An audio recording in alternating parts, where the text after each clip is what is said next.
Explosive testimony before the Judicial Commission of Inquiry into Criminality, Political Interference and Corruption in the Criminal Justice System has revealed that alleged drug cartel boss Vusimuzi Matlala was arrested moments after leaving the home of a former National Police Commissioner, Rea Piecha, earlier this year. This revelation came from Witness C, a member of the KwaZulu-Natal SAPS Political Killings Task Team, who took the stand on Thursday. The witness, whose identity remains protected for safety reasons, testified remotely during a partially closed session at the Bridget Mabandla Justice College in Pretoria. The inquiry is chaired by retired Constitutional Court Justice Mbuyiseni Madlanga.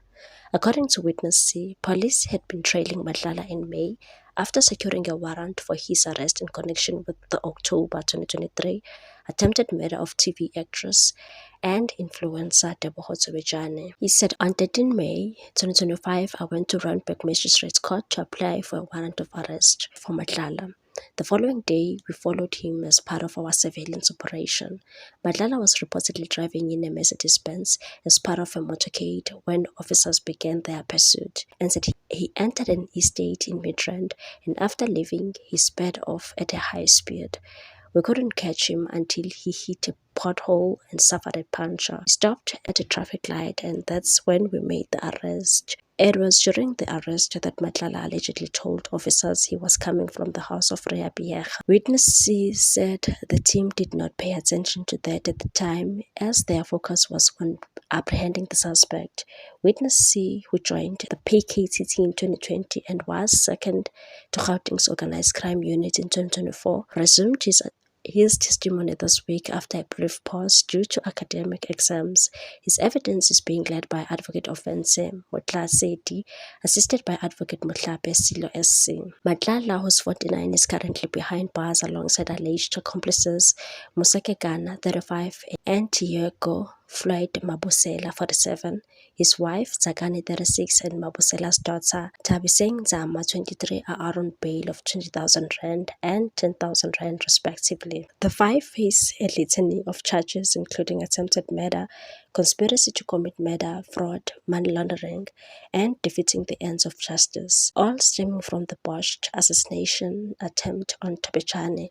The case traces back to the night of 17 October 2023 when a black BMW carrying Tsobejane and two friends, Anele Malinga and Kumbulani Ncube, came under a hail of bullets at the corner of the Bryanston and Wilson Drives in Sandton. Tsobejane was shot in the foot, while Malinga sustained a spinal injury that left her paralyzed. Ncube also suffered injuries during the attack. Police believe Matlala ordered the hit following the breakdown of his relationship with Tsobejane. While Tsagane and Zama were granted bail, Matlala's bid for freedom has been repeatedly rejected.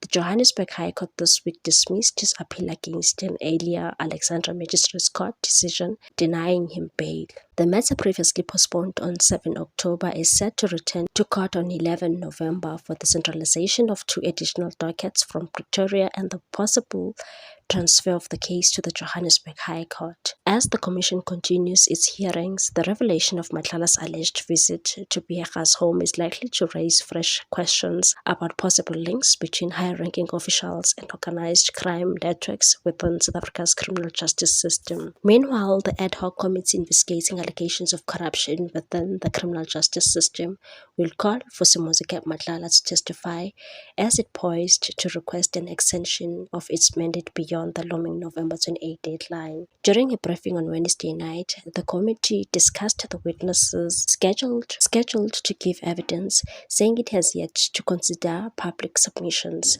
Advocate Norman Arendse SC said Matlala is one of the significant figures to be called to testify, and said he is proposed to be called, but he is either unavailable or further dates for evidence are not available. We'll have to subpoena him to come to give evidence. Matlala, now detained at Kgosi Mampuru Maximum Security Prison as he awaits trial for conspiring to commit murder, was implicated in the testimonies given by KZN Police Commissioner Nhlanhla Mkhwanazi and former Police Minister Bheki Cele. When members of Parliament inquired about the process to get Matlala to give evidence, Committee Chairperson Soviet Lekganyane said the overriding principle was that he will be at the inquiry.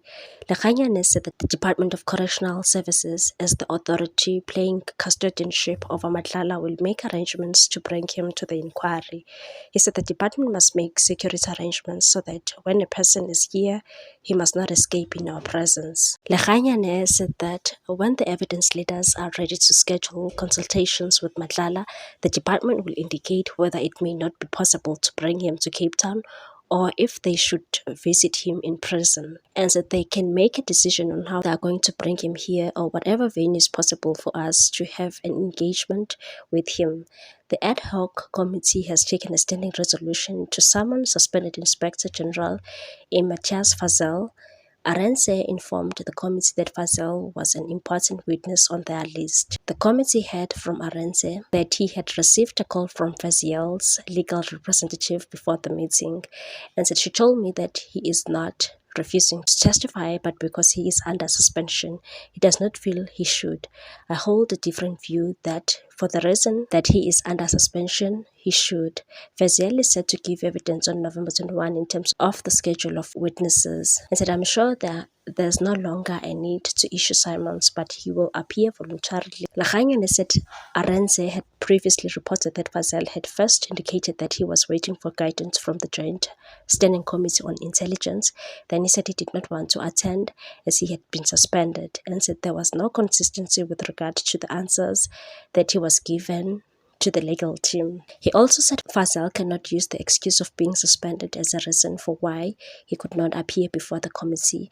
And the report that we got today is that he voluntarily wants to appear before the legal team for consultations. In the event the legal team reports back to us that he is not cooperating, he must be disappointed. Meanwhile, the committee decided to write to National Assembly Speaker Thoko Didiza to notify her of the work to date as well as the outstanding work. To you that he provided funds to General Sibiya. Could we work through those instances one by one, beginning with paragraph 111, please? Before you do that, Witness C, you say you conducted an investigation into who is this Sergeant Nkosi, and you found that he belongs to which unit? The National Organized Crime Unit, which falls under General Shibiri and is overseen by Lieutenant General Sibiya. Thank you. Thank you, Commissioner. Witness C, you were at paragraph 111, please. Thank you.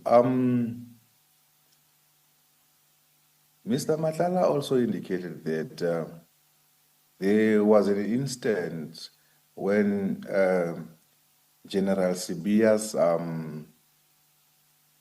son was getting married, and he was invited to that party thereof.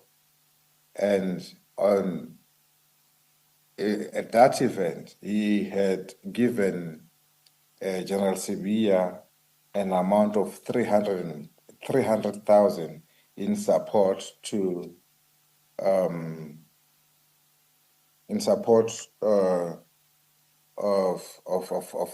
of that marriage or a party. At another instance, he indicated that What's your take on this one, people? Thanks for watching. Please subscribe for more news.